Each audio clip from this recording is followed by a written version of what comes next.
Ba'alawi, nasab mereka itu diijma' keabsahannya oleh ahlu tahqiq, para ulama. Ini keterangan dari Al-Muhibbi, seorang mu'arrikh. Juga San'ani, pengarang Subulus Salam Syarah Bulughul Maram, yang sangat dikenal di dunia pesantren Indonesia, itu mengatakan bahwasanya yang namanya Sa'ada Ba'alawi itu ahlul bait bila raibin aqlan wa syar'an wa urfan, atau syar'an wa aqlan wa urfan. Ini dalam kitabnya Al-Masail Al-Mardiyah fi Ittifaq Ahli Sunnah wa Zaidiyah. Kalau nyarinya di Google mungkin nggak ketemu. Tahu ketemu apa nggak, wallahu alam. Karena ini makhtut di Universitas Sana'a. Nah, jadi kata As-San'ani, pengarang Subulus Salam ini, Sa'ada Ba'alawi ini ahlul bait tanpa keraguan sedikit pun. Syara'an, baik secara syariat, aqlan atau secara logika, urfan atau secara uruf, tanpa keraguan sedikit pun. Nggak sampai di situ. An-Nabhani, nah, ini yang sampai diejek-ejek oleh sebagian orang yang nggak tahu kadar beliau siapa An-Nabhani, itu sampai mengatakan inna sadatana ala bi'alawi qad ajma'atul ummah al-muhammadiyah fi sa'ir al-asar wal aqtar ala annahum min as-sahih ahli bait, min as-sahih ahli bait nubuwwati nasaban. Dalam kitab Riyadhul Jannah fil adhkar fi adhkar al-kitab was sunnah, An-Nabhani mengatakan demikian, termasuk ahlul bait yang paling absah nasabnya menurut ijma adalah Sa'ada Ba'alawi. Dan ini sedikit yang saya kutip. Di luar itu ada catatan internal, di luar itu ada catatan para nasabah yang begitu banyak yang nggak mungkin saya kutip satu persatu di sini. Bahkan ada seorang peneliti dari Oman, Sayyid Ahmad bin Awad bin Alwi al-Ibrahim Ba'alawi, itu sampai nulis kitab judulnya Idharul Haqiqah li Mudda'i Kashfil Fadhiha al-Ilmiyah. Di dalam membantah Haji Imad, itu beliau memuat nggak kurang dari 180 referensi non Ba'alawi. 180 referensi dari non Ba'alawi yang menyatakan keabsahan nasab Ba'alawi, atau menyatakan keabsahan status mereka sebagai Husaini, atau menyatakan keabsahan status Sa'ada Ba'alawi sebagai Sada atau Ashraf. Itu nggak kurang dari 180, bahkan di sini yang saya muat 150 lebih. Saya ingat saya itu nggak kurang dari 180. Nah, ini luar biasa, jumlahnya nggak kehitung. Itu ya baru yang tertulis dari non Ba'alawi, belum yang tidak tertulis, belum yang nggak kejangkau. Mana da'il hasar? Kami nggak mengatakan kami udah mencakup semuanya di sini. Nah, anehnya nih, setelah hampir 1000 tahun Sayyidina Ali bin Ubaidillah, baru muncul ada satu orang setelah hampir 1000 tahun yang tahu-tahu yang mengatakan Ubaidillah itu bukan anak Ahmad bin Isa, sehingga keturunannya bukan keturunan Ahmad bin Isa. Kalau bukan keturunan Ahmad bin Isa, berarti bukan keturunan Rasulullah SAW. Dan menariknya, dia mengatakan dengan sangat yakin Ba'alawi mustahil tersambung Rasulullah SAW. Mustahil, kata dia. Nah, ini kalau mustahil berarti dia pasti benar. Kalau dia pasti benar, berarti semua ulama itu tadi itu semuanya salah. Ini yang bikin saya tergelitik untuk meneliti, apa iya ulama-ulama besar sebanyak itu salah? Apa iya sekelas Ibnu Hajar Al-Haytami, Al-Hafidh As-Sakhawi, Asy-Syarqawi, Sayyid Bakri Syata, Al-Hafidh Murtada Az-Zabidi, An-Nabhani, Syekh Nawawi Al-Bantani, kemudian Buya Hamka, dan banyak sekali. Ya, kami nggak bisa paparkan satu persatu. Insya Allah nanti kami akan launching ini dalam buku, kami sudah siapkan semua secara ilmiah, kami uraikan secara lengkap. Ya, nanti insya Allah akan ada sesinya tersendiri. Itu kok bisa? Jadi hanya dia yang benar, kalau mustahil tersambung berarti itu semuanya salah tuh. Semuanya nggak ngerti. Semuanya ya minimal kena prank Ba'alawi, berarti semuanya nggak ada yang paham. Ini yang menjadi titik mulai penelitian kami. Apa iya ulama tuh rame-rame salah secara berjamaah, secara kompak? Maka sebelum kita masuk, seperti yang tadi disinggung oleh Habib Syekhan bin Abdul Qadir As-Sagaf, Ketua Maktab Daim, ya, kita dudukkan dulu permasalahan sesuai dengan porsinya. Kita mau meninjau sebuah objek, kita harus tahu ini berkaitan dengan disiplin ilmu apa. Mau bicara soal bahasa, ya bicara soal nahwu sharaf, keabsahan sebuah susunan kata dalam bahasa, dan seterusnya. Kita bicara soal ini pernikahan sah apa enggak, ya lihat di ilmu fikih dong. Tinjau pakai sudut pandang ilmu fikih, sah nggak pernikahannya. Karena bukan seenaknya sendiri kita mau ninjau satu objek penelitian terus nentuin standar sendiri, kemudian bebas seenaknya sendiri menyatakan ini sah nggak sah. Coba dudukin dulu apa yang lagi dibahas. Ternyata yang kita bahas ini nasab, objeknya tentang nasab. Nasab itu ada ilmunya. Al-Allamah Haji Khalifah dalam kitabnya Kashfudh Dhunun itu menjelaskan bahwasanya ilmu ansab wa ilmun yuta'arraf minhu ansabun nas wa qawaiduhu al-kulliyatu wal juz'iyatu wal gharadu minhu wal ihtirazu 'anil khata' fi nasabi syakhsin. Ilmu nasab ini yang sama Mas Sugeng dibilang apa? Ilmu apa? Bangkai. Ilmu udah jadi bangkai katanya. Setahu saya para ahli-ahli DNA yang asli pun nggak pernah merendahkan disiplin keilmuan lain. Setahu saya menghargai disiplin-disiplin keilmuan lain. Itu ilmu ini ilmu yang diakui dalam disiplin keilmuan Islam khususnya. Itu sebagai ilmu yuta'arraf minhu ansabun nas, ilmu untuk mengetahui nasab-nasab orang. Wa qawaidu dan kaidah-kaidah dalam ilmu nasab, baik kaidah yang kulli atau kaidah yang juz'i. Apa tujuan ilmu nasab? Ini nih yang paling penting. Al-gharad minhu al-ihtiraz 'anil khata' fi nasabi syakhsin. Itu ada ilmu nasab supaya orang nggak salah di dalam menilai nasab seseorang. Nah, maka kita kembali, kalau mau nilai keabsahan atau tidaknya sebuah nasab, ya lihat dong perspektif kaidah ilmu nasab itu seperti apa. Kita coba cek. Nah sekarang apa sih pertanyaan, apa tolak ukur keabsahan sebuah nasab? Saya ini singkat saja ya, karena nanti saya akan fokus masuk ke kritisi terhadap pemikiran saudara Haji Imad. Apa sih tolak ukur sebuah nasab? Nah, ternyata para pakar teori ilmu nasab itu menyebutkan ada beberapa turuk, beberapa jalan untuk mengitsbat nasab, untuk mengakui keabsahan sebuah nasab. Ya, di antaranya ini yang saya sebutkan mungkin yang berkaitan dengan nasab jauh. Nah, karena kalau saya rinci satu-satu, sebagian turuk itu yang berkaitan dengan nasab dekat. Yang berkaitan dengan nasab jauh, satu tercantum dalam kitab nasab yang ditulis oleh ulama ahli nasab atau nasabah yang terpercaya atau thiqah. Turuk ya, berarti jalan. Salah satu aja terpenuhi udah cukup. Yang kedua, tersebar luasnya serta terkenalnya nasab tersebut atau yang dikenal dengan syuhra istifadhah. Sekiranya nggak mungkin yang menyebarkan itu sepakat dusta. Nah, ini termasuk jalan yang mujma' alaih, ijma' madzhab Islamiyah, ijma' bahwasanya syuhra istifadhah, terkenalnya sebuah nasab, populernya sebuah nasab tanpa ada yang membantah satupun dari masa ke masa itu, ya, itu adalah termasuk salah satu cara menetapkan keabsahan sebuah nasab. Nah, ini ibarat-ibarat ini saya nggak perlu baca satu persatu ya, terlalu panjang kalau saya baca. Di antaranya ini nih, singkat saja. Wa qad wada'a a'immatun nasab kama fi ad-durar as-saniyah wal isyraf wa syakl al-badi' wal mudhish al-mutrib wa ashara ilayhi nudhar al-ansab kama madha wal qassar wal najfi wa ibn tabtaba ila an qal taq'idan wa istiqa'an min asy-syari'ah turuqan fi itsbat nasab. Ada cara-cara yang memang diambil dari syariat untuk mengitsbat nasab. Apa saja? Satu, syahadat a'immat nasab al-mu'tabarin ala sihhatin nasab, kesaksian para ulama-ulama nasab yang otoritatif, yang mu'tabar tentang keabsahan sebuah nasab. Kemudian as-sama' al-fashi wa huwa istifadatu dzikri 'inda al-'am wal khassa, tersebarnya sebuah nasab dan seterusnya dan seterusnya. Ini turuk, ya, cara-cara di dalam mengitsbat nasab. Satu saja terpenuhi, ya kayak kita mau ke Bogor, bisa lewat jalan tol, bisa lewat Depok, bisa lewat Bekasi, muter ke apa namanya Cibarusah. Ada banyak jalan. Satu aja kita tempuh tuh sampai ke Bogor, berarti itu namanya turuk. Nah, nanti akan kita bahas. Ada turuk, ada syurut. Turuk itu beda dengan syurut. Ya. Nah, ini jadi secara garis besar ulama nasab itu setidaknya kalau yang berkaitan dengan nasab jarak jauh ada dua. Satu, diakui oleh ulama nasab atau ada bahasa lain khattun nasabah, dicantumkan dalam kitab nasab ulama-ulama nasab yang mu'tabar, yang otoritatif. Yang kedua, syuhra istifadhah, keterkenalan sebuah nasab. Itu merupakan cara tolak ukur mengakui keabsahan sebuah nasab, khususnya yang jarak jauh, yang sudah ratusan bahkan sampai ribuan tahun. Nah, pertanyaan sekarang, nasab Balawi apakah memenuhi standar tersebut? Ini simpel sekali, simpel sekali. Apakah nasab Balawi memenuhi standar tersebut? Nasab Balawi dicantumin nggak sama para nasabah? Diakuin nggak? Kemudian ketersambungan nasab Balawi itu udah masuk syuhra istifadhah nggak sebagai Husaini, sebagai keturunan Sayyidina Husain bin Ali bin Abi Thalib?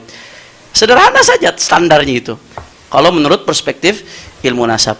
Nah, ternyata faktanya, sebagaimana kami uraikan di buku ini panjang lebar, itu keabsahan nasab Balawi diakui oleh para nasabah yang mu'tabarin. Di antaranya Muhammad Kadzim bin Abil Futu al-Yamani al-Musawi, di situ Abdullah sebagai anak Ahmad bin Isa. Begitu juga Muhammad bin Husain as-Samarqandi, Sayyid Dhamin bin Syatqum, kemudian nasabah Abu Alamah, kemudian Al-Hafidh Murtadha Az-Zabidi sampai nulis kitab Ar-Raudhul Jali, kemudian juga sampai menulis catatannya terhadap Al-Musyajjarul Kasyaf. Begitu juga Syekh Syaraf Al-Ubaidiri, walaupun bukan sumber primer kita temukan tapi melalui sumber sekunder. Ada yang mengutip dari Murtadha Az-Zabidi. Sumber sekunder itu kan juga dipertimbangkan di dalam ilmu sejarah, ilmu riwayat, ilmu nasab dan seterusnya. Nah, intinya ini sebagian saja yang saya masukkan. Intinya para nasabah di kitab-kitab nasab mereka yang mu'tabar mengakui nasab Sa'adah Alawi.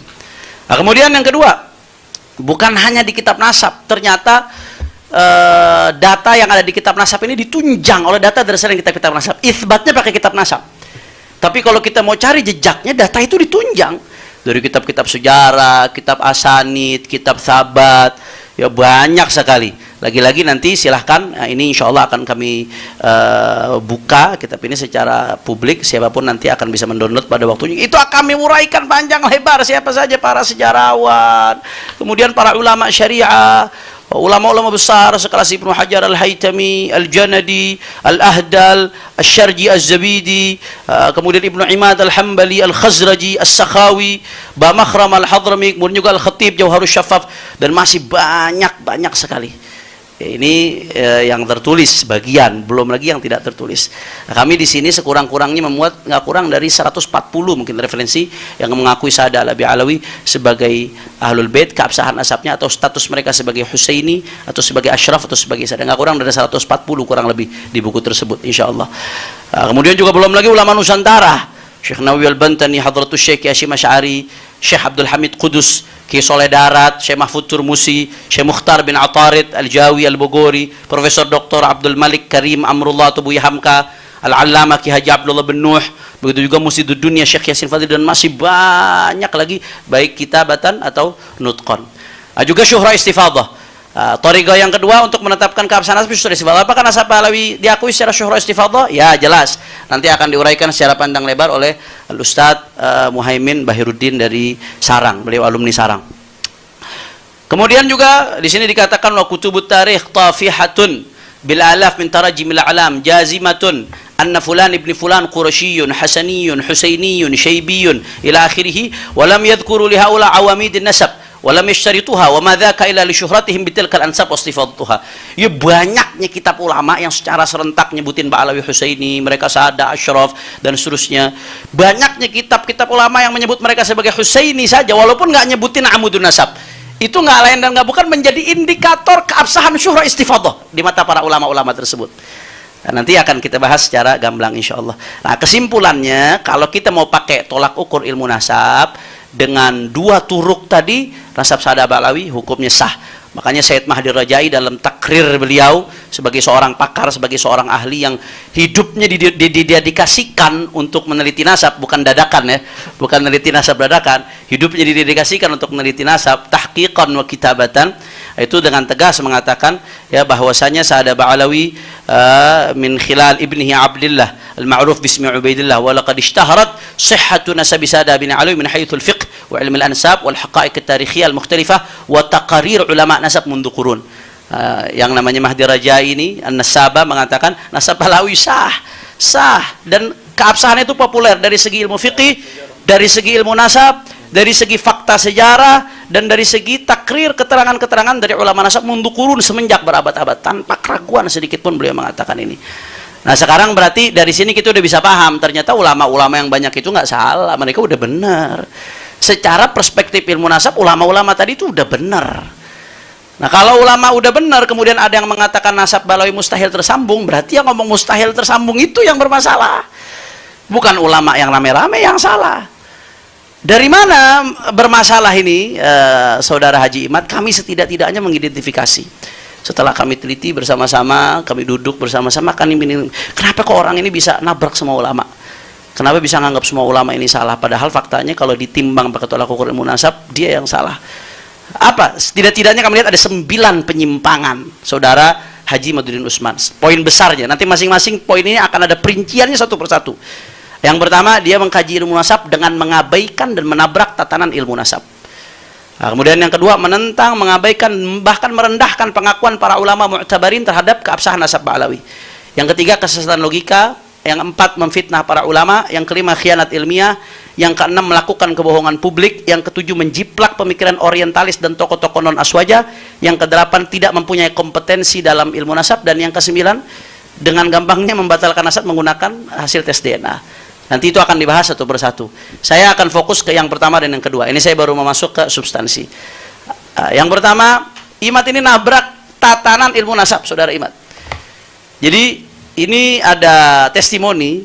Ini terima kasih banyak Gus Rumel, peneliti beneran yang sampai ke luar negeri mau wawancara para pakar. Gus, ketika mewawancara An-Nasabah Ibrahim bin Mansur, yang memang kitabnya banyak dijadikan rujukan oleh saudara Imad. Kalau kita baca buku-buku Imad, tulisan-tulisan itu banyak merujuk ke Nasabah Ibrahim bin Mansur. Apalagi Al-Ifadhah, terkait Syuhra Istifadhah itu dia banyak merujuk ke kitab tersebut. Jadi sebelum hasil wawancara ini keluar, ya, Haji Imad tuh sering mengutip daripada kitab-kitabnya Ibrahim bin Mansur ini. Walaupun setelah hasil wawancaranya keluar ternyata ngakuin Ba'alawi, lain lagi itu ceritanya nanti. Ya. Kata beliau, la yubtilu nasab al-asyraf al-Ba'alawi al-Husainiyin illa rajulun jahilun bi usul wa qawaid ilmin nasab. Enggak membatalkan nasab Ba'alawi kecuali orang yang enggak ngerti usul dan kaidah ilmu nasab. Itu salah satu sebab utamanya. Nah, sekarang saya pengen buktikan bener nggak nih omongan beliau. Coba kita lihat apa aja kaidah ilmu nasab yang ditabrak oleh Haji Imaduddin Utsman ini.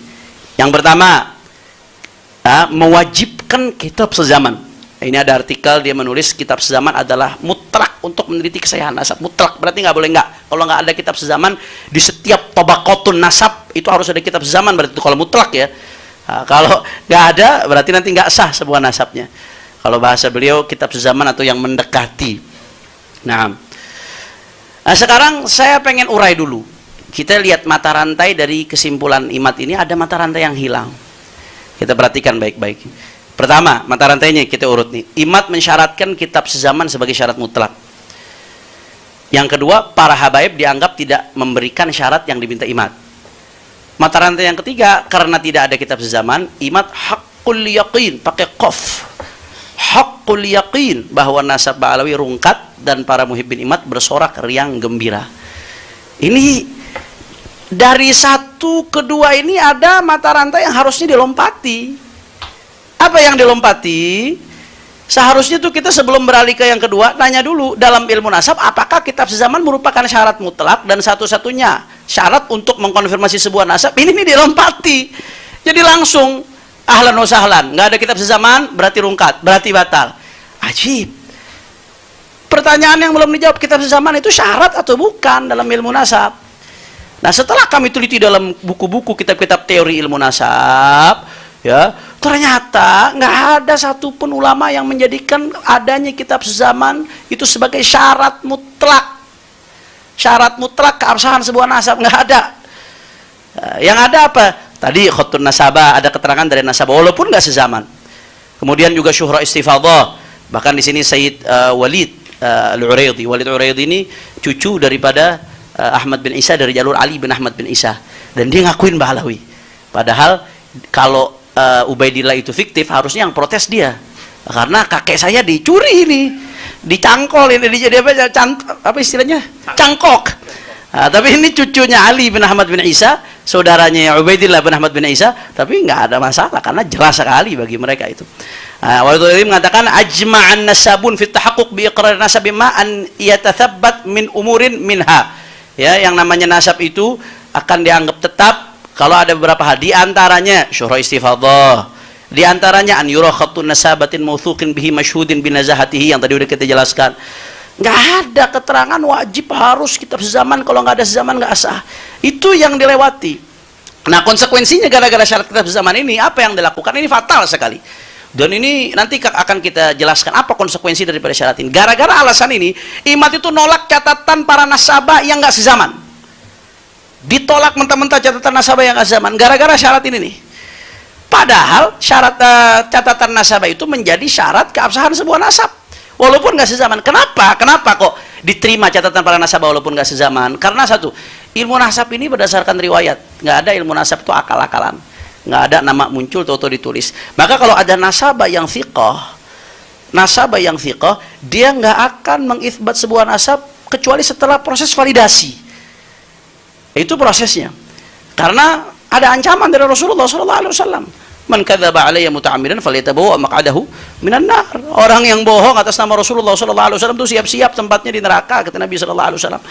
Bahkan secara nasab secara umum sekalipun, laisa min rajulin idda'a li ghairi abi wa huwa ya'lamu illa kafara billah wa man idda'a qauman laisa lahu fihim nasabun falyatabawwa maq'adahu minan nar. Ya, itu orang yang ngaku-ngaku bukan bapaknya itu adalah kufur. Ngaku-ngaku aja kufur, apalagi nyambungin nasab orang, dan mendapatkan ancaman laknat dalam riwayat-riwayat hadis lain. Maka para nasabah yang thiqah ini nggak sembarangan. Nanti kalau sudah nyatet melalui proses validasi, ya betul-betul diperiksa. Ini betul-betul nyambung apa enggak? Dan pasti by data sebelumnya. Walaupun ya tradisi catatan kaki itu sejak kapan sih? Tradisi nyebutin sumber sejak kapan sih? Dan kalau mau dibuka itu kitab-kitab nasab yang dipakai oleh saudara Imad, Tahdzibul Ansab, kemudian juga Al-Majdi dan lain-lain, itu saya lihat nggak ada yang nyebutin sumber referensi itu di catatannya. Karena memang dia nasab itu mencantumkan setelah dia proses validasi, menurut dia ini udah tepat secara ilmu nasab, secara ilmu syariah itu dicantumkan. Makanya keterangan seorang nasabah yang thiqah, yang mu'tabar, yang diakui kepakarannya dari ilmu nasab itu diterima. Dan Syed Hussein bin Haidar al-Hashimi dalam kitabnya Rasail fil Ilm Ansab ini menceritakan bagaimana proses validasi yang dilakukan oleh seorang nasabah sehingga begitu kuat. Nah, itu dia melalui proses tahrirun nasab, bima'na an yabsutan nasab taratan wa yushajjiruhu ukhra, ya ditahrir dulu, ditahqiq itu nasab. Kemudian setelah itu diukur ini masuk akal apa enggak zamannya, waktunya, wafatnya dan lain sebagainya. Kemudian yang ketiga, kalau memang sah nanti udah benar diperiksa ini abudun nasabnya udah mustaqim atau belum, perlu ditakwim atau tidak, perlu diluruskan atau tidak, ada yang perlu dikoreksi atau tidak. Itu diperiksa secara detail. Nah, ini sebelum saya lanjut sedikit ini ada yang lucu nih. Ini dikutip oleh saudara Imad di dalam salah satu artikelnya, ibarat ini untuk membenarkan syarat sezaman. Nah, kata-kata ini nih. Nasabah itu kalau sudah memvalidasi nasab, wa yuwathiq hadhihi tabaqat minal masadir al-mu'tabarah ma'amkan ila akhir tabaqatin yumkinu tawthiquha wa takhrijuha min tilkal masadir.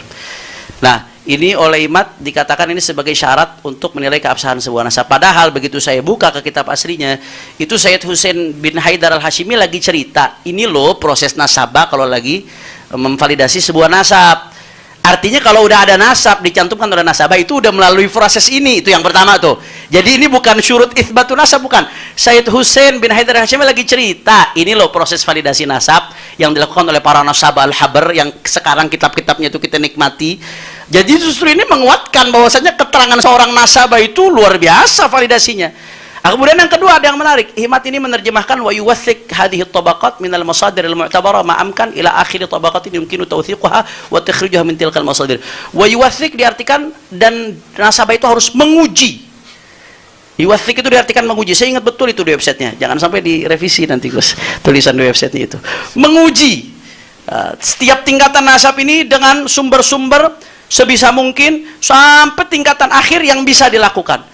Nah, ini dijadikan alasan dalil harus ada kitab sezaman. Padahal di sini sedang satu yuwathiq itu artinya bukan menguji. Yuwathiq itu artinya menguatkan dengan dokumen, dengan data. Dan itu pun di sini bukan syarat mutlak, ma'amkan sebisanya, kalau bisa ya bagus. Kalau nggak bisa terus nggak semerta-merta nasab itu dianggap batal. Kalau ada kitab sezaman ya bagus, luar biasa. Tapi kalau enggak, ya nggak semerta-merta kitab itu dianggap, nasab itu dianggap batal. Jadi itu. Jadi kenapa? Yang ingin saya bahas di sini, kalau tadi Habib Syekhan mengatakan nasabah itu keterangannya diterima, yang pengen saya bahas kenapa nasabah itu keterangannya diterima walaupun nggak sezaman. Karena memang setelah melalui proses validasi yang begitu kuat, kemudian ada ancaman dari Nabi, bohong atas nama Nabi, neraka, menisbatkan kebukan bapaknya neraka.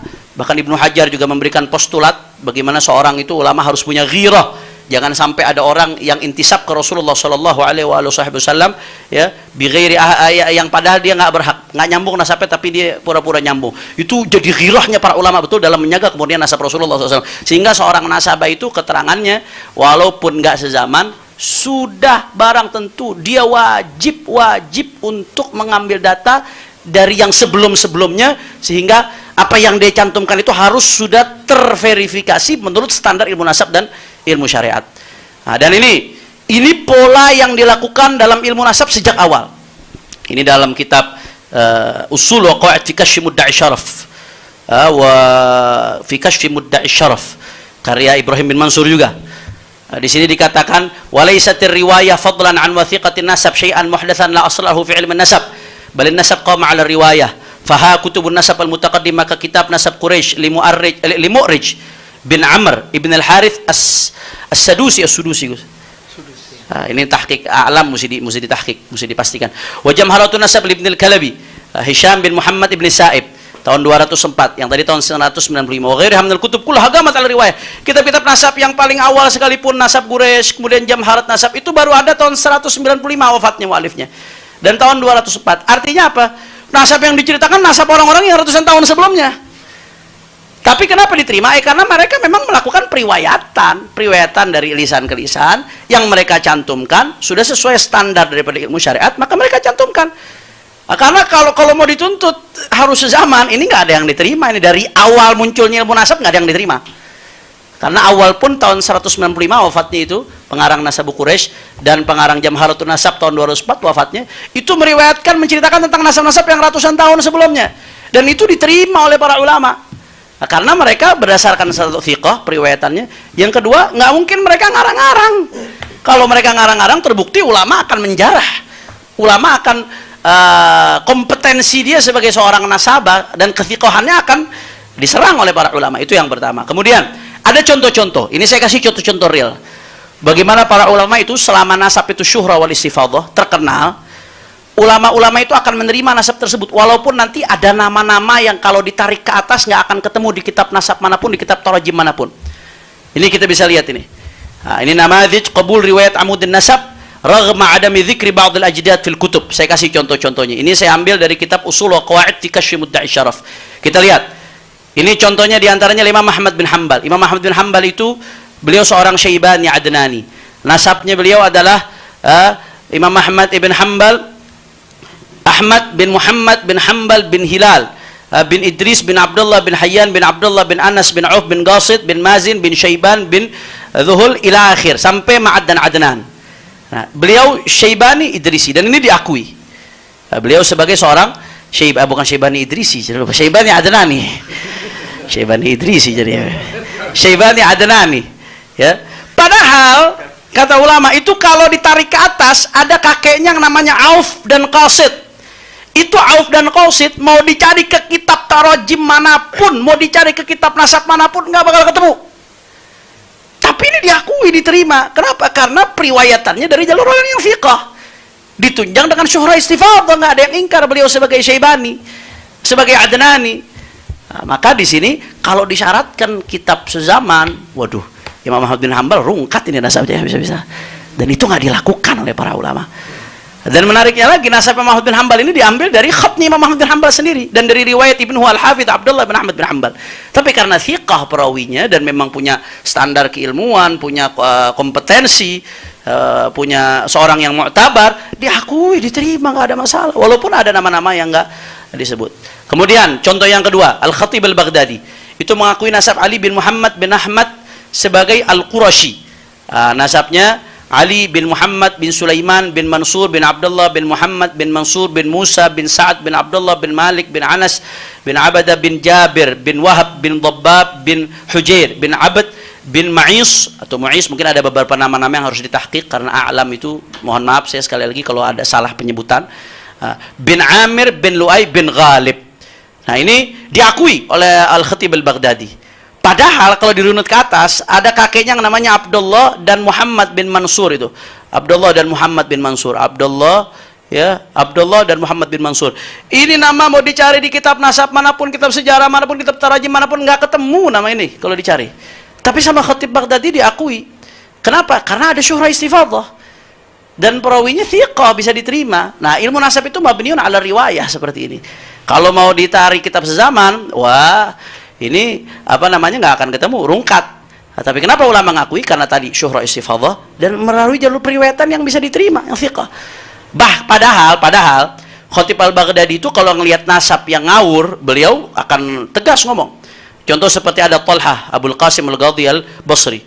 Itu dia nyebutin bahwasanya ayahnya Muhammad bin Ja'far bin Tammam bin Ali bin Muttalib bin Muhammad bin Sri bin Abdullah bin Harith bin Al-Abbas bin Abdul Muttalib. Ya, wa balagani anna al-Qadhi Umar bin Abdul Wahid wa qauman Hashimiyyin min ahli al-Basra ankaru nasabahu wa za'amu annahu da'i.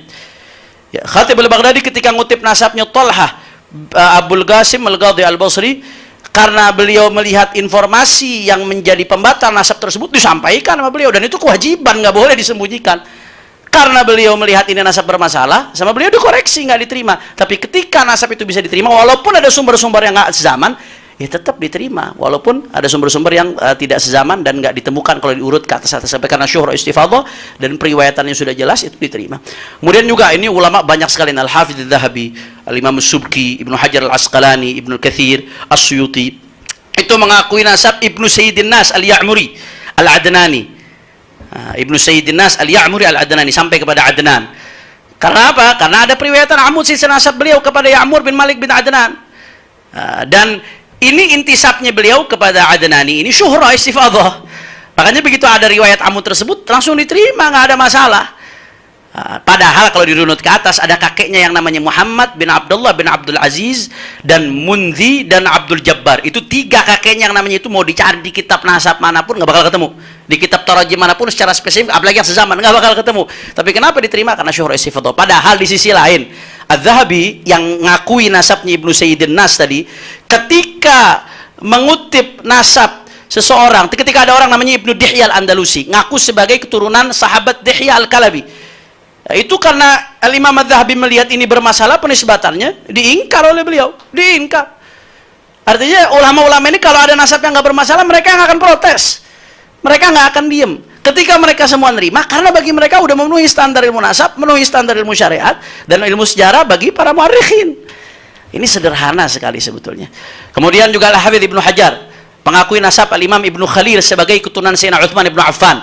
Karena apa? Karena ada periwayatan Amud silsilah nasab beliau kepada Sayyidina Utsman.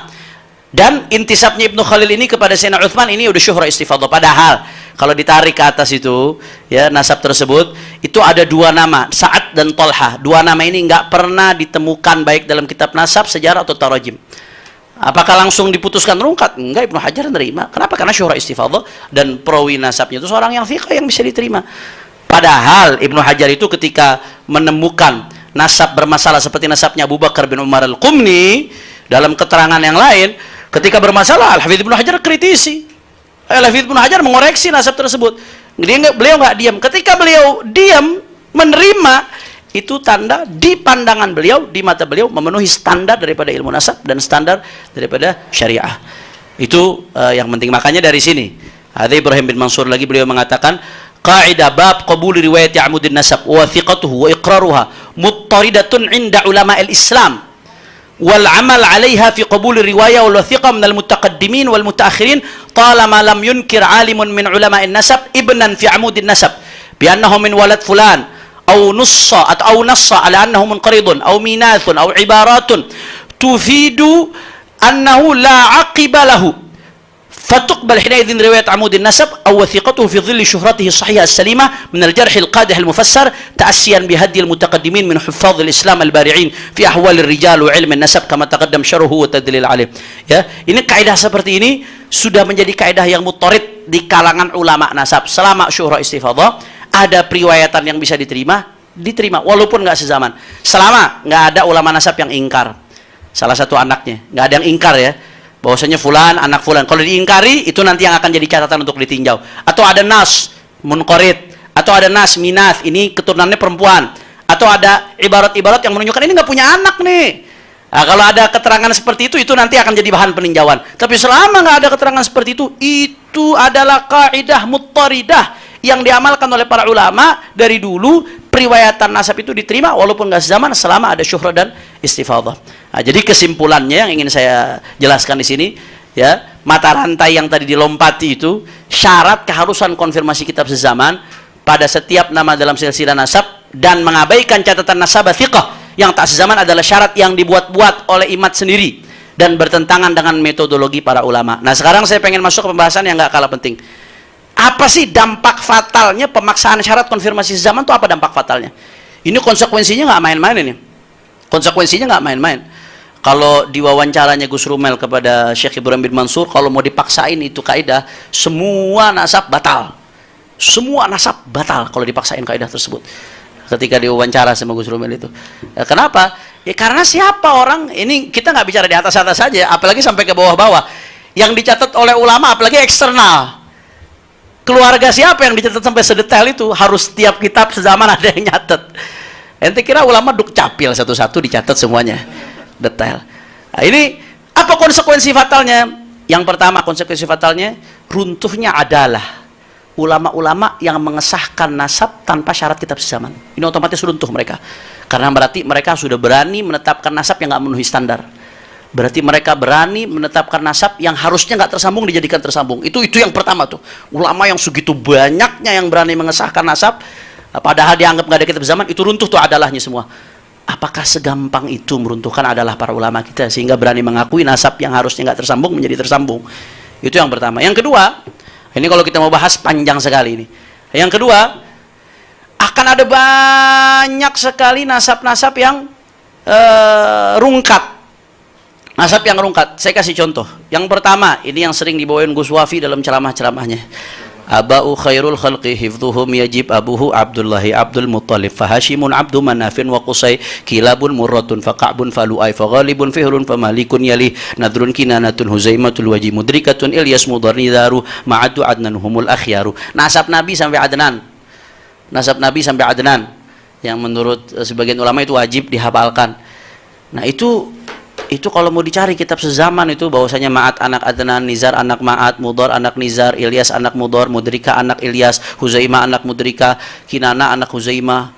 Waduh, rungkat semua itu kalau mau cari kitab sezaman. Kita kalau mau konsisten ya. Bicara soal kitab sezaman kan katanya kaidahnya ilmiah. Ya udah betul-betul lintas keilmuan. Kalau mau konsisten ya rungkat semua ini. Karena itu baru ada di kitab-kitab sejarah dan kitab-kitab hadis yang kebanyakan dikodifikasi pada abad ketiga Hijriah.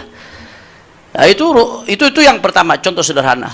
Nah, silahkan coba, ada nggak kitab-kitab sezaman yang mengkonfirmasi masing-masing setiap daripada ini? Kalau mau dipaksakan syariat kitab sezaman, rungkat. Nas'alullah al-afiyah, na'udzubillah min dzalik. Dan harus kitab nasab lagi katanya. Sezaman harus kitab nasab lagi. Kemudian, ini contoh sederhana. Ada versi.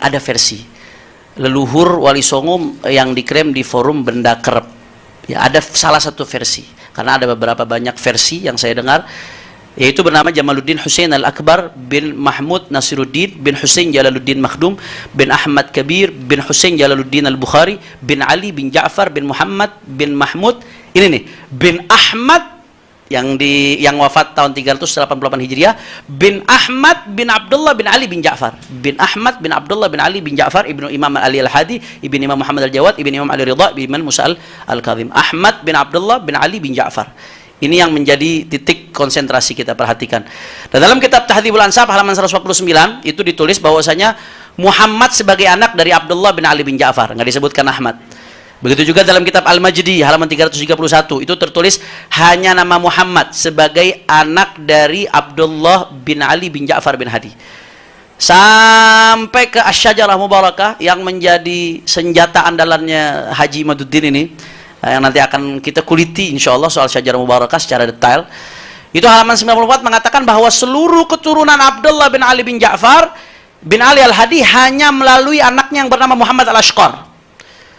Coba kalau kita lihat di kitab ini, amma Abdullah fauladuhu akabir wa masyhuruna bi Baghdad waladuhu Muhammad Al-Ashqar An-Naqib bi Mashhad Maqabir An-Nuzur atau An-Nazur wa jami' aqibihi minhu. Semua keturunan Abdullah itu dari Muhammad Al-Ashqar. Nah, sedangkan tadi disebutkan dari Ahmad bin Abdullah bin Ali, Ahmad keturunannya katanya. Kemudian kalau kita lebih jauh lagi, Ar-Razi ini pakai jumlah ismiyah, berarti tertutup tuh kemungkinan adanya tambahan, kecuali kalau ada kitab yang lebih tua. Ini kalau kita ngikutin kaidahnya Haji Maduddin, ya. Jarak antara Ar-Razi yang wafat tahun 606 Hijriah sampai wafatnya Abdullah bin Ali itu kurang lebih 218 tahun. Nggak ada riwayat, tidak ada kisah, tidak ada kabar bahwa Abdullah bin Ali bin Ja'far miliki anak namanya Ahmad dan cucu bernama Mahmud dan keturunannya terus itu. Dan dalam kitab Al-Asili juga demikian, nggak ditulis nama Ahmad bin Abdullah. Dan Muhammad Kazim bin Abil Futu Al-Yamani juga demikian. Sampai dalam kitab An-Nafhal Ambariyah juga nggak ditulisin nama Ahmad bin Abdullah. Sampai pada Bahrul Ansab halaman 25 karangan An-Najafi yang wafat abad ke-10-an baru terdapat catatan menuliskan nama Ahmad sebagai anak dari Abdullah bin Ali bin Ja'far bin Ali Al-Hadi. Ini kalau dihitung dari wafatnya Abdullah bin Ali bin Ja'far ya pada abad ke-4 sampai dengan tertulisnya nama Ahmad pada kitab Bahrul Ansab abad 10, maka terdapat keterputusan riwayat selama 6 abad atau 600 tahun. Kalau ngikutin teori Kiai Imad. Kalau jangan dipotong-potong ini.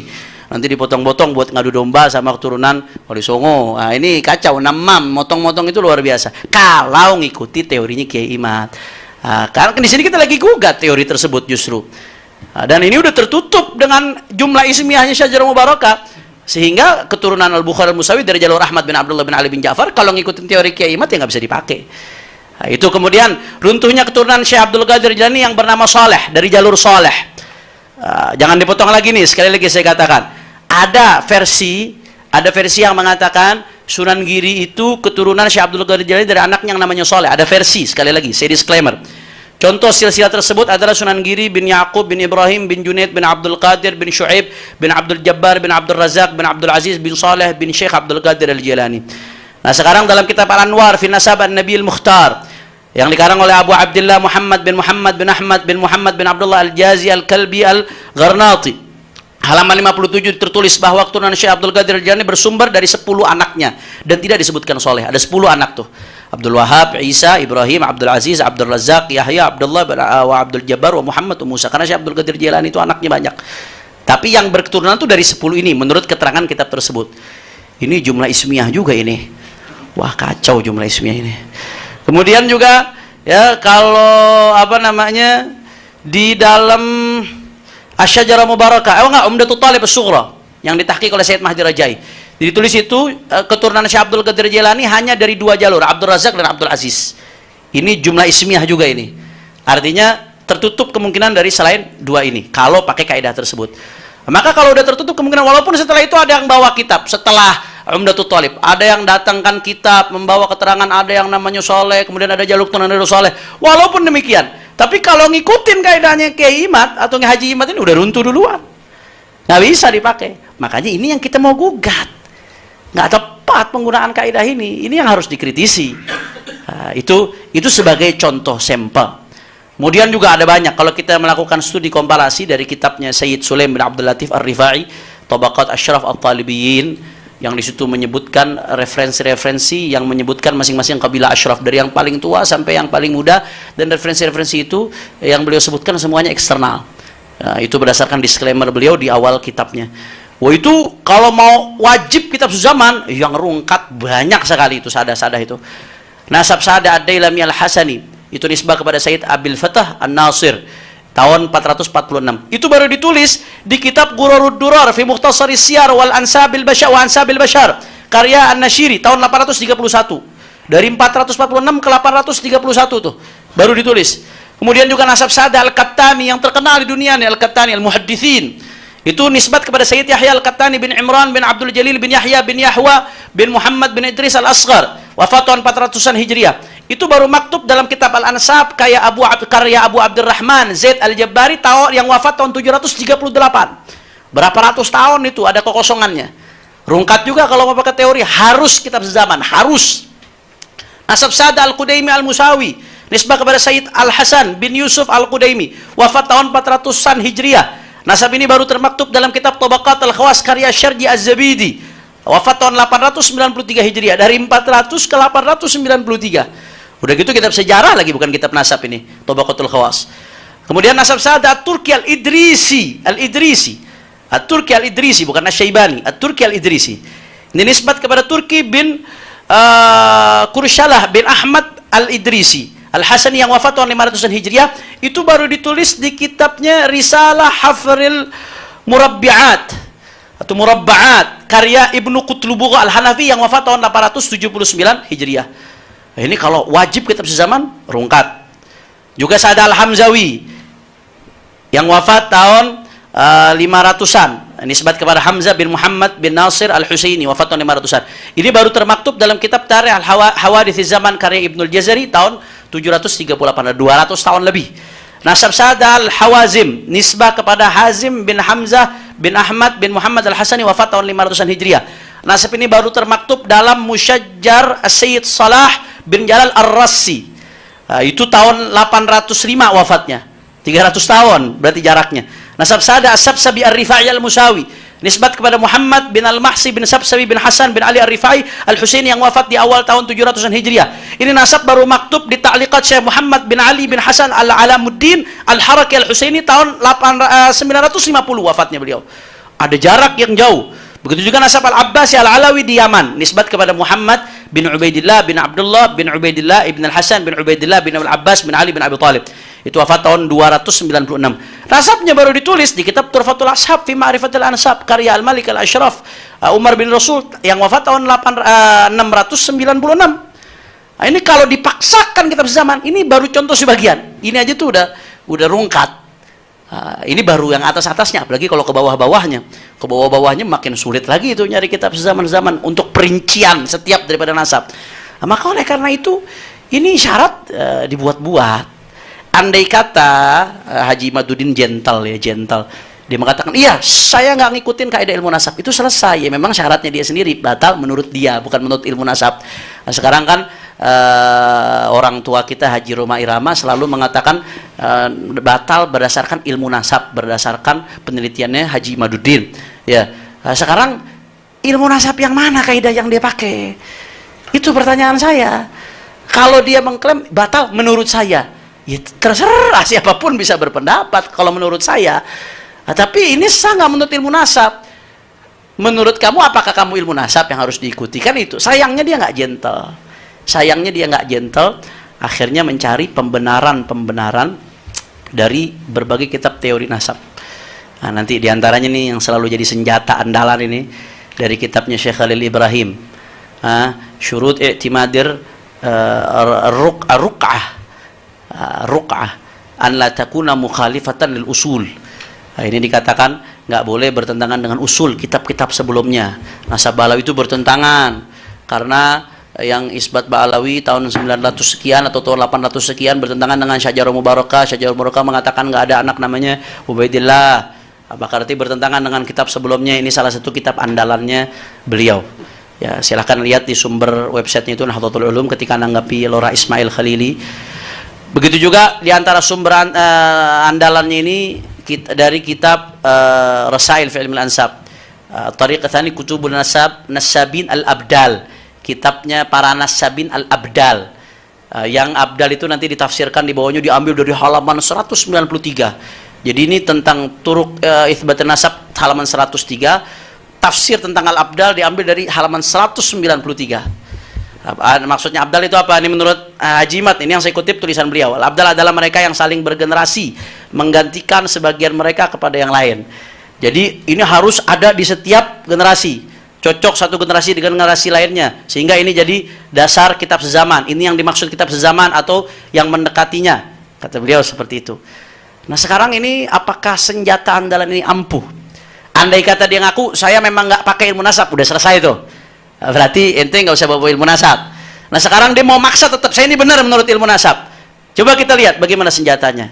Nah, ini yang pertama, dia salah sasaran, gagal faham antara turuk dengan syurut. Nggak ada. Turuk itu ada beberapa jalan yang tadi saya kasih analogi, mau ke Bogor, mau lewat jalan mana, itu semuanya turuk. Satu aja ente tempuh itu udah cukup. Nasab juga begitu. Satu udah cukup, pakai khotun nasabah atau pakai syurah syafat, satu aja terpenuhi itu udah cukup. Itu dalam ilmu nasab. Baik di dalam kitab Durus fi Ilmil Ansab ini disebutin turuk yathbutu bi arba'i turuk. Ini dikutip dari kitab ini, tapi awalnya mungkin nggak diperhatikan sehingga jadi syarat mutlak. Kemudian juga ini dari kitab Rasail fi Ilmil Ansab yang dipakai oleh Haji Imad, waqad adda ulama nasab khamsat tara'iq li thubutihi. Ada 5 turuk lagi turuk. Ada 5 jalan tara'iq. Tariqun, turuk, tara'iq.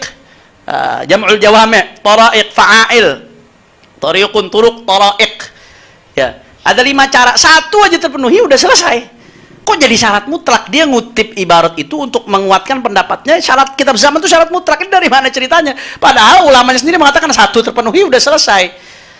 Nah, jadi repot ini kalau ulama semuanya mau disalahkan, padahal membedakan antara turuk sama syurut aja agak kerepotan. Kalau syurut harus terpenuhi semua, syarat sah sholat ada sekian misalkan, harus terpenuhi semua. Satu nggak terpenuhi batal. Kalau turuk nggak seperti itu, satu terpenuhi selesai. Kemudian yang kedua, ya, Haji Imad penafsiran tentang Abdal diambil dari halaman yang jauh sekali tadi itu. 190 berapa itu barusan? 193. Padahal Turuk Itsbatun Nasab dibahas di 103. Ya. Padahal kalau beliau mau turun 5 baris saja. Turun 5 baris saja tuh. Ini kan dia ngambil yang pertama nih, Kutubun Nasabin Al-Abdal. Cara penetapan nasab harus ada di kitab-kitabnya para ulama Nasabin yang abdal dari generasi ke generasi. Yang terus menggantikan dari generasi ke generasi, perhatikan. Sehingga harus ada kitab sezaman. Padahal kalau mau turun 5 langkah aja atau 5 baris, 1, 2, 3, 4, 5, ketemu. Nggak usah sampai 80 halaman Kiai, kejauhan. 5 baris aja Kiai. Wa mata urifa khattun nasaba al-muhaqqiq thiqah fa innahu yu'mal bihi. Kapan didapatkan khattun nasabah, tulisan nasabah yang muhaqqiq, yang betul-betul ahli tahqiq dalam nasab, thiqah yang betul-betul punya kredibilitas, maka fa innahu yu'malu bihi, dipakai. Walau satu nasabah mufrad. Nanti nasabah dibilang jamak lagi, Gus. Nasabah dibilang jamak. Itu siqat mubalaghah, kayak allamah, itu nasabah allamah. Satu, al-muhaqqiq thiqah yu'mal bihi. Wa yakun mustadanan syari'an, itu jadi sandaran syariat. Wa alaihi al-amal fil qadim wal hadith, itu menjadi, dan ini diamalkan baik dulu atau sekarang oleh para ulama, diamalkan. Bahkan di sini yang lebih menarik lagi, wa kadza al-amalu bil wijadat. Ini panjang lagi kalau kita membahas nih. Intinya beliau ngutip secara sepotong, hanya yang sesuai kebutuhan untuk membenarkan pemikiran itu doang yang dikutip. Sisanya beberapa baris kemudiannya nggak dikutip, malah lompat ke halaman sekian padahal nggak sesuai dengan maksudnya. Kemudian lagi-lagi ngutipnya secara sepotong. Entah baca kitabnya nggak hatam, entah ada yang ngunjukin di halaman ini Kiai, mungkin seperti itu, jadi cuma di halaman itu doang dibacanya. Ini di kitab Durus fi Ilmin Nasab, dia mengatakan syarat kitab zaman itu mutlak. Padahal ini Asy-Syaikh Khalil Ad-Dailami ini nulis satu bab, judulnya Qawaid la tasluh fi Ilmin Nasab, kaidah yang nggak bisa dipakai di ilmu nasab. Wah, ini soreh banget ini. Apa aja kaidahnya? Diantaranya satu, nih, muhawalatan naili min sihhatin tisabi ayati qabilatin ila asliha alladhi tantasibu ilaihi bihujjati jahli usuliha min qibalil katib ma huwa illa wasilatun min wasaili tajzi'ah wa tafriqah wa ijad manafid li dha'dha'atil kiyan al-arab alladhi yajma'u shaml al-ummah bi ahadi wasail al-quwa ala wa huwa silatun nasab walau sahha qabulu at-ta'ni fi asli kulli qabilatin i'timadan ala man yujhal asluha أو على من يجهل أصلها أو من كانت بينه وبينها عداوة لم تسلم قبيلة واحدة من الطعن. Ini kaidah ini dilompat, ini kaidah yang nggak boleh dipakai dalam ilmu nasab. Apa? Ya, membatalkan nasab atau nyerang nasab atau nyerang keabsahan sebuah nasab, sebuah kabilah dengan hujah apa? Jahli usuliha min qibalil khatib, karena dia nggak tahu ini kakeknya yang ini disebutin di kitab mana. Nggak ada kitab yang menyebutkan, ada jahal. Gara-gara ini nyerang nasab orang, ini termasuk kaidah yang nggak boleh dilakukan dalam ilmu nasab. Kenapa? Ini adalah cara untuk mencah belah umat. Al-Ustadz Hanif Alatas, yang pertama bahwa nasab Ba'alawi sudah diijma. Beberapa iddi'aul ijma, riwayat-riwayat adanya ijma yang diberikan oleh ulama, seperti disampaikan oleh Yusuf An-Nabhani. Sekarang kita gali apa betul adanya ijma itu terhadap nasab Ba'alawi. Adanya ijma yang telah didakwakan atau diaku oleh Yusuf An-Nabhani, kemudian oleh Ali bin Abu Bakar As-Sakran di dalam Al-Burqatul Musyiqah. Jadi sebenarnya ijma itu atau iddi'aul ijma, pengakuan adanya ijma, pertama kali itu disampaikan oleh Ali bin Abu Bakar As-Sakran 895 Hijriah.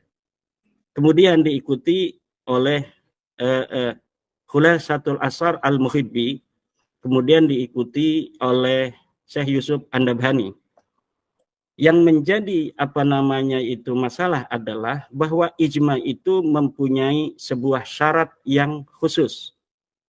Silahkan para penonton buka dalam kitab Maratibul Ijma halaman 11 karangan Ibnu Hazm, dikatakan bahwa ijma'u kulli asrin ijma'un sahihun idza lam yataqaddam qablahu fi tilkal mas'alati khilaf. Bahwa sebuah ijma itu bisa dikatakan sahih apabila tidak ada perbedaan pendapat sebelumnya. Sedangkan tentang nasab Ba'alawi, tulisan-tulisan Ba'alawi sendiri menerangkan, menjelaskan adanya perbedaan-perbedaan ulama. Kita lihat di dalam kitab Al-Burqatul Musyiqah bahwa Ali bin Abu Bakar As-Sakran meriwayatkan adanya orang-orang yang tidak percaya pada nasabnya yang ada di abad ke-9 Hijriah. Kemudian diriwayatkan pula bahwa Ali bin Jadid ini pergi ke Basrah pada tahun 620 Hijriah untuk meminta isbat karena ulama-ulama di Yaman tidak mempercayai nasab dia. Kemudian di dalam kitab Tasbitul Fuad yang diriwayatkan oleh Uqudul Almas, Alwi bin Tahir mengatakan bahwa Ubaidillah lah yang pergi ke Basrah. Ini menunjukkan adanya khilaf di antara rentang waktu sejak kedatangan Ahmad bin Isa dalam versi Balawi, yang sebenarnya ini Ahmad bin Isa sama sekali tidak hijrah ke Hadramaut. Sejak kedatangannya menurut versi riwayat Ba'alawi, Ahmad bin Isa dan Ubaidillah ini sudah ditolak, tidak dipercaya sebagai turun Nabi, sehingga diutuslah Ubaidillah untuk pergi ke ke Basrah untuk isbat nasab. Ini membuktikan bahwa tidak pernah ada kesepakatan sejak kedatangan Ahmad bin Isa atau Ubaidillah ke Hadramaut. Maka bertentangan dengan apa yang dikatakan oleh Ibnu Hazm di dalam kitab Maratibul Ijma' halaman 11, bahwa ijma'u kulli asrin ijma'un sahihun idza lam yataqaddam qablahu fi tilkal mas'alati khilaf. Ijma' itu bisa dikatakan sahih kalau sebelumnya tidak terjadi khilaf. Sedangkan nasab Ba'alawi ini jelas sebelumnya terjadi khilaf, maka ijma' itu tidak dapat dibenarkan. Yang kedua, yang disampaikan oleh Hanif Alatas adalah nasab itu ada metode. Satu saja metode isbat nasab terpenuhi, nasab itu sahih. Beda antara turak dan mana itu syurut. Imaduddin tidak bisa membedakan mana turak, mana syurut.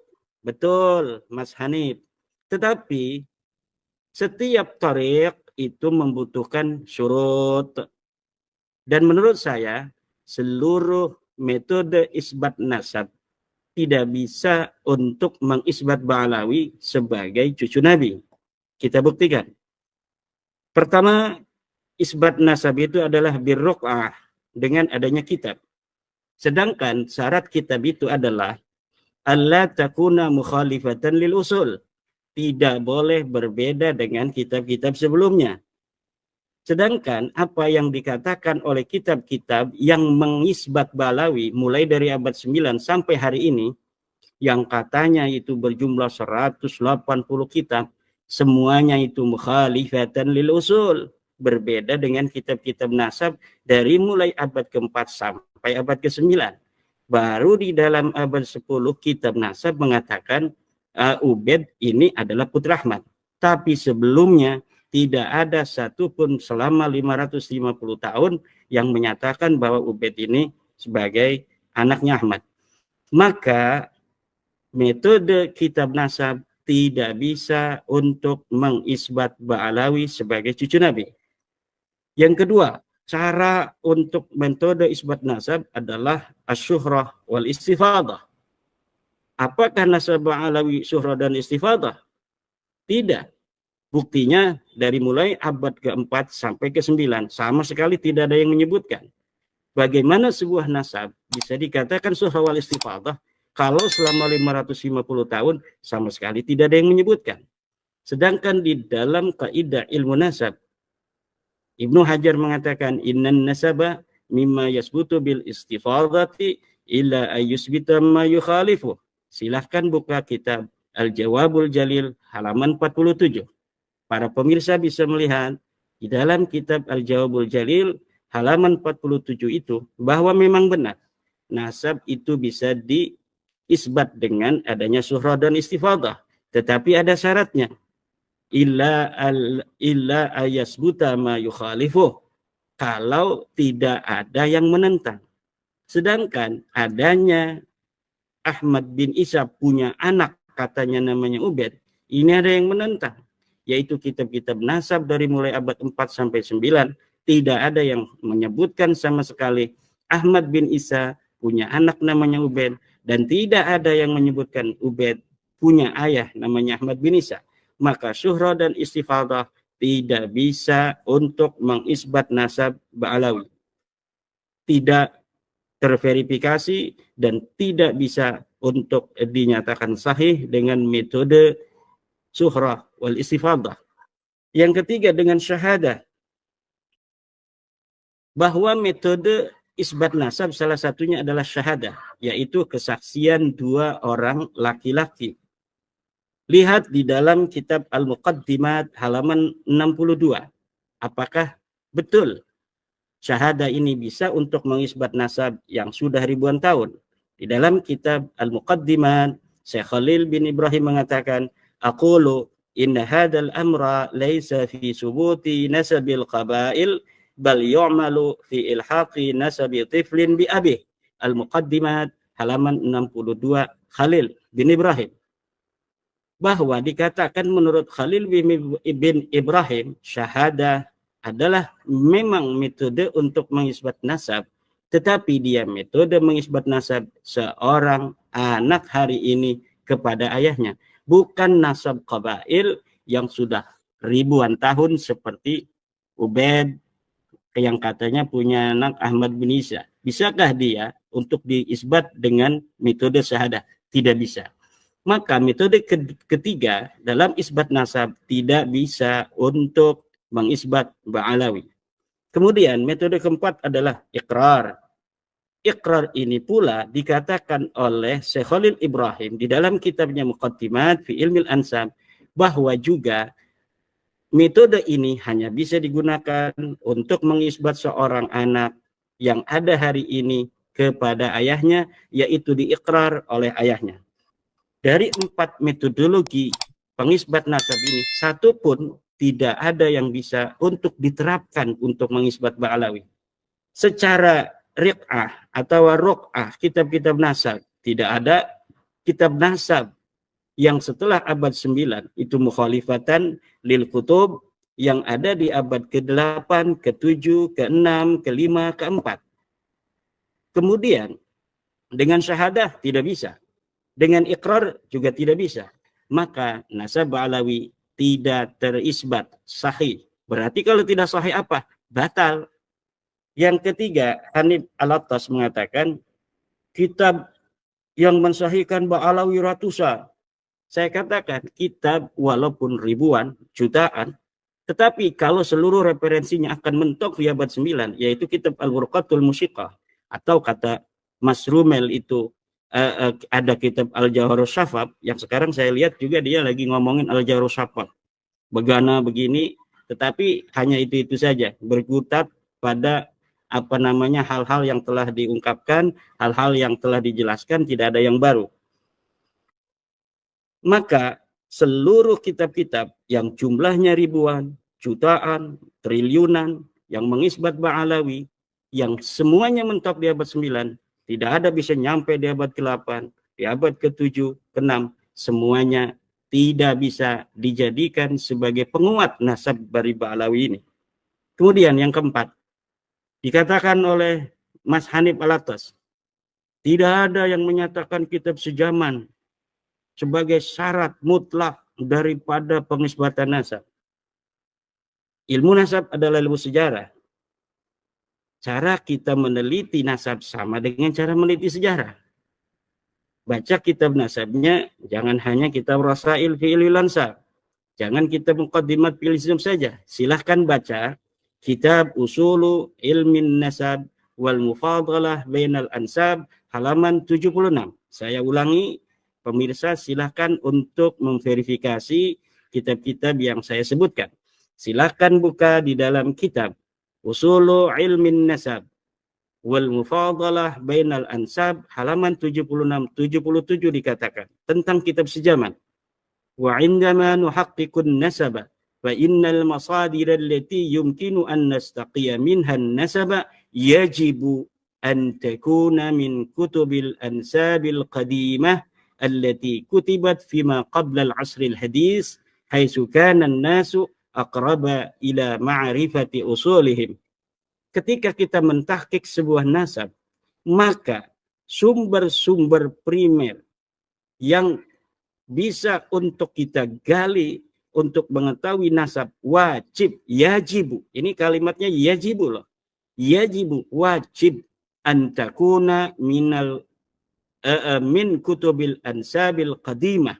Dia haruslah kitab-kitab yang terdahulu, kitab yang terlebih dahulu sesuai dengan al-haqbah az-zamaniyah, di mana nama-nama itu ada, itu lebih baik. Kalau tidak, yang paling dekat. Di sini dikatakan, haitsu kana nasu aqraba ila ma'rifati usulihim. Ketika manusia lebih dekat untuk mengetahui nasab-nasab leluhur mereka. Semakin dekat dengan objek, maka itu semakin baik. Semakin dekat, semakin baik. Jika tidak, maka di dalam kaidah ilmu sejarah disebut dengan argumentium excellentio. Maka sesuatu yang mampu kita untuk raih dari sebuah sumber yang terdekat, itulah yang dijadikan sebagai yang terpokok.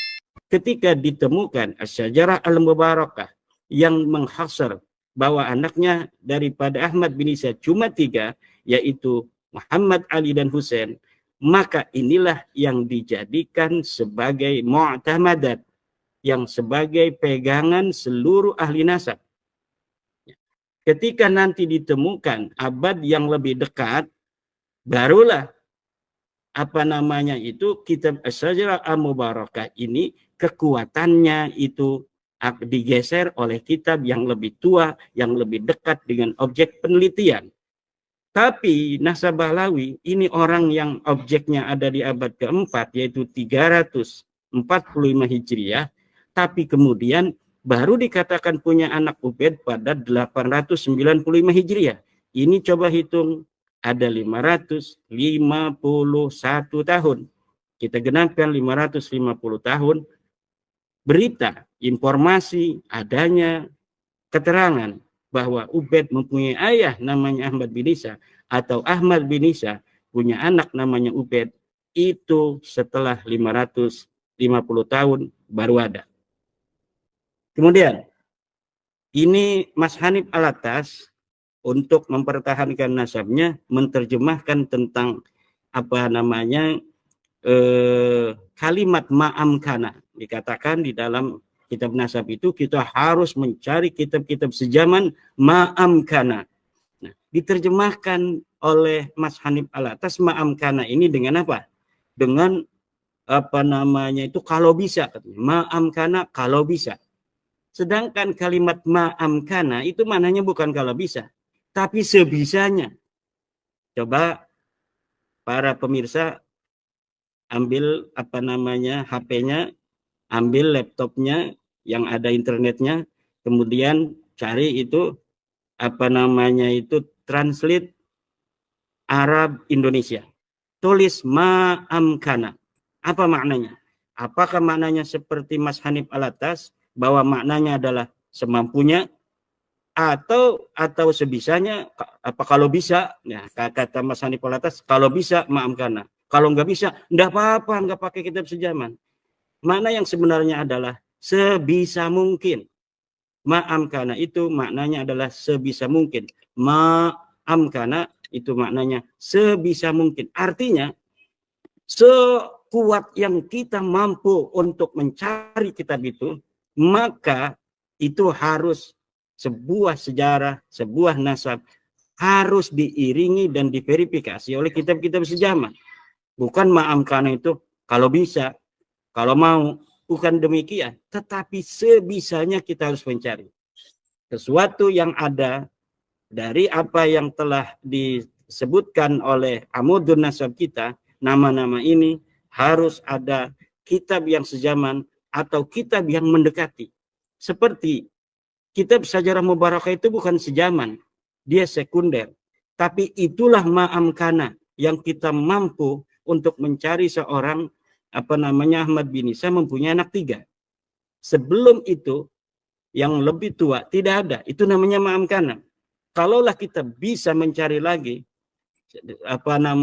kitab-kitab yang lebih tua dari Asy-Syajarah Mubarakah yang menentukan anaknya itu hanya 3, menghasar, itu kita akan mencari lagi, tapi memang tidak ada. Yang ada hanya kitab Asy-Syajarah Al-Mubarakah yang menghasar anaknya itu 3.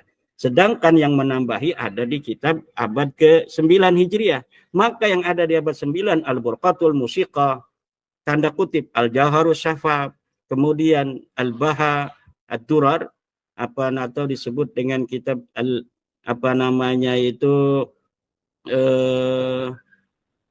Al-Masra'ur Rawi. Itu semua Al-Ghurrar, Al-Masra'ur Rawi itu terbantahkan semua, tidak bisa dijadikan sebagai masadir, tidak bisa dijadikan sebagai maraji. Kenapa tidak bisa dijadikan sebagai maraji? Maraji itu harus ada masadir. Kalau misalnya sebuah maraji tidak berdasarkan masadir, ini maraji ini adalah sekunder, masadir ini adalah primer, yang paling dekat. Maka maraji ini diabaikan, apalagi ketika maraji ini bertentangan dengan masadir, seperti Al-Burqatul Musiqah bertentangan dengan kitab Asy-Syajarah Mubarakah. Maka itu Al-Burqatul Musiqah, Al-Jauharus Safaf, Al-Ghurar, Al-Masra'ur Rawi, Al-Juz'ul Latif, semuanya harus diabaikan. Kenapa? Karena mu'aradah, bertentangan dengan kitab yang lebih tua. Demikianlah cara bekerja ahli sejarah itu, Mas Rumel ya. Dia katanya ahli sejarah, tapi kitab sejaman, kitab primer, kitab sekunder diabaikan, hanya Syuhra dan Istifadah.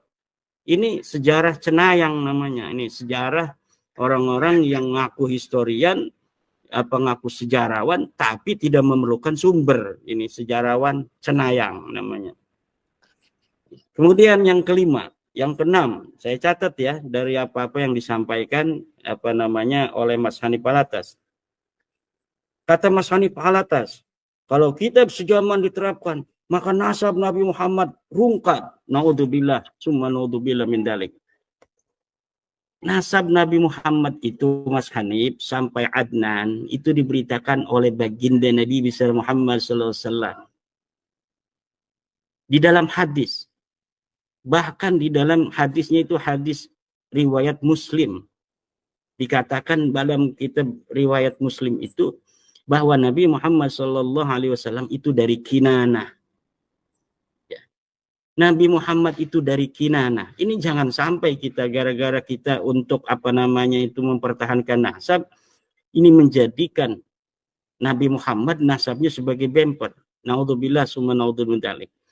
Nabi Muhammad itu nasabnya melalui wahyu. Wa ma yantiqu 'anil hawa in huwa illa wahyu yuha. Di dalam Al-Qur'an disebutkan bahwa Nabi Muhammad itu, orang-orang Arab itu keturunan Ibrahim, millat abikum Ibrahim. Agama ayah-ayah kalian. Siapa ayah kalian? Ibrahim. Itu kumnya kepada siapa? Kepada orang-orang Quraisy. Ini menyatakan bahwa wahyu sendiri mengatakan Nabi Muhammad orang Arab itu keturunan daripada Ibrahim. Ini sudah nas Al-Quran.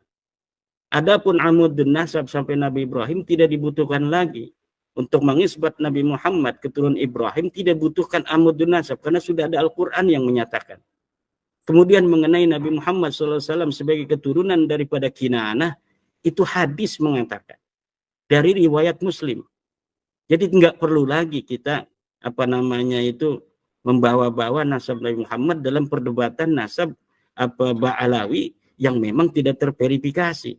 Kalau rungkat sendiri aja, jangan bawa-bawa junjungan kita Nabi besar Muhammad sallallahu alaihi wasallam. Bawa juga nasab Wali Songo, bawa juga nasab Syekh Abdul Qadir Al-Jilani, nyari-nyari teman. Gak usah lah. Kita pertahankan saja apa dalil-dalilnya dari nasab Balawi untuk menyambungkan daripada nasab Balawi itu. Jangan bawa-bawa nasab Nabi besar Muhammad SAW. Kita nanti akan masuk dalam su'ul adab. Naudzubillah. Su'ul adab itu kepada Rasulullah ini bahaya ini. Kemudian kepada nasab-nasab Wali Songo, kita bisa perdebatkan lagi nasab Wali Songo. Semakin hari ini kita semakin mendapatkan banyak sekali bukti-bukti historis tentang nasab Wali Songo. Semakin digali Wali Songo ini karena memang sosok historis di masa lalu, semakin digali ini semakin bermunculan. Dari Aceh datang, dari Uzbekistan datang, dari Pakistan datang, dari Maroko datang dan sebagainya. Nanti kita tinggal al-jam'u.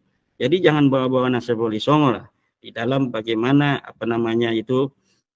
mempertahankan nasab Balawi. Kalau Wali Songo kepada Balawi sudah jelas semua keturunan Wali Songo yang mu'tabar dari Naqabah Ansab Auliya Tis'ah itu menolak. nasab Alawi nyambung menurunkan Wali Songo. Dari Aceh menolak, dari Uzbek, dari Pakistan, Maroko dan sebagainya. Paling beberapa orang aja yang masih dari turun Wali Songo yang memiliki keyakinan seperti pada zaman-zaman kolonial itu, bahwa Wali Songo berasal dari Ubaidillah. Itu hanya beberapa gelintir orang saja. Jadi saya mohon pada Mas Hanif ini jangan bawa-bawa nasab Wali Songo dalam perdebatan nasab Alawi. Pertahankan aja nasab Alawi. Bagaimana nasab Alawi ini bisa pertahankan? Dan sampai detik ini tidak bisa dipertahankan. Kenapa? Karena memang datanya nggak ada. Kemudian kesimpulan Mas Hanif Alatas itu tidak satu pun bisa menjawab 12 pertanyaan daripada tesis saya. Dan telah nyata bahwa metode-metode menetapkan nasab tidak bisa mengisbat nasab Alawi. Saya kira poin-poin itu Mas Rifki yang itu disampaikan oleh Mas Hanif Alatas yang perlu untuk saya respon.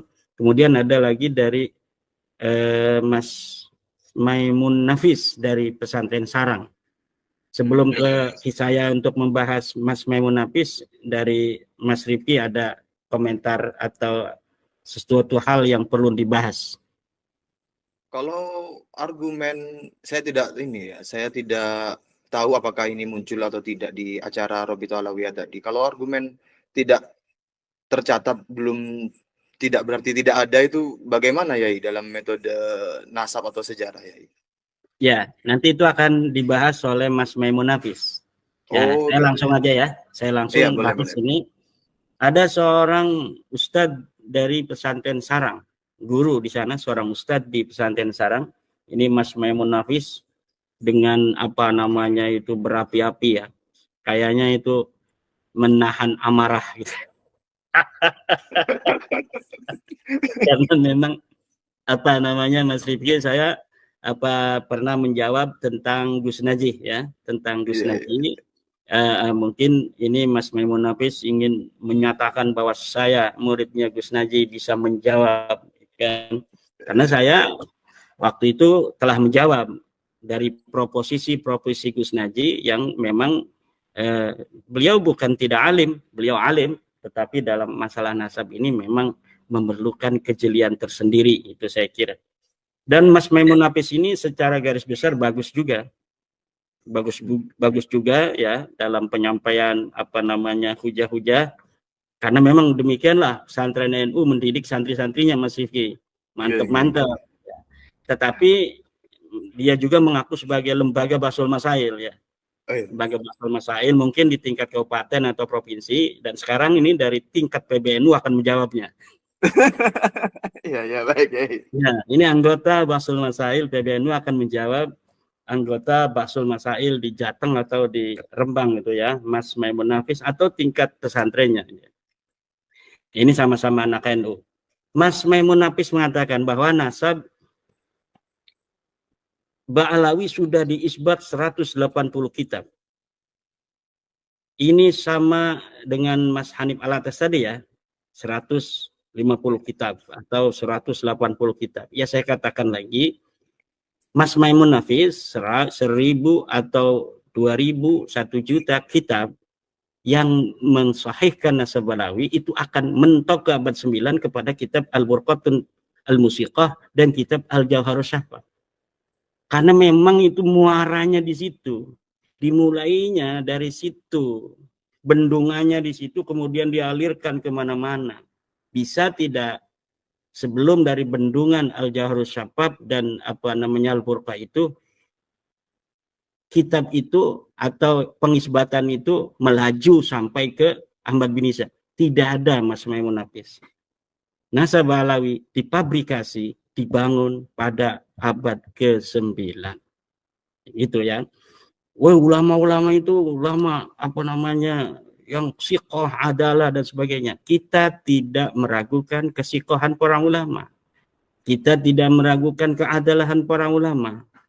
Tetapi kita harus sadar bahwa ulama itu tidak maksum. Ulama itu tidaklah dijaga oleh Allah seperti Nabi Muhammad dijaga, para anbiya dijaga dari kesalahan. Kalau kita mengatakan ulama pasti benar, maka akan banyak orang-orang yang harus kita benarkan. Ketika salah satu berbeda dengan yang lainnya, kita akan bingung. Semuanya maksum kok. Ini tidak begitu. Agama ini agama dalil. Siapa yang punya dalil, maka dialah yang harus diikuti. Wala taqfu ma laysa laka bihi ilm. Itu Mas Maimun. Jangan kau ikuti apa yang tidak punya dalil. Ibnu Hajar dan lain sebagainya. Itu tidaklah berniat berdusta, tidak. Dia mendapatkan dari kitab Al-Juz'ul Latif. Dia tidak bertemu dengan Al-Idrus. Dia membaca kitabnya Al-Juz'ul Latif. Dia husnudzon. Dia tulis saja itu. Kitab Al-Juz'ul Latif yang menerangkan silsilah dirinya sampai Rasulullah. Kemudian Ibnu Hajar mengutip. Ya mengutip aja. Ibnu Hajar kan ulama besar. Masa dia ini tidak teliti? Ya. Ulama itu kalau dalam masalah fikih, kan Ibnu Hajar ulama fikih. Kalau Ibnu Hajar bicara masalah fikih, mungkin dia akan betul-betul tasabut wa tahaqquq. Tetapi ketika hanya bicara tentang silsilah sanad yang hanya untuk tabarukan, ya nggak perlu beliau itu mentasabut dan mentahaqquq. Akan banyak waktu terbuang untuk seorang Ibnu Hajar yang ahli fikih kalau untuk mengisbat nasab Balawi atau meneliti nasab Balawi satu persatu.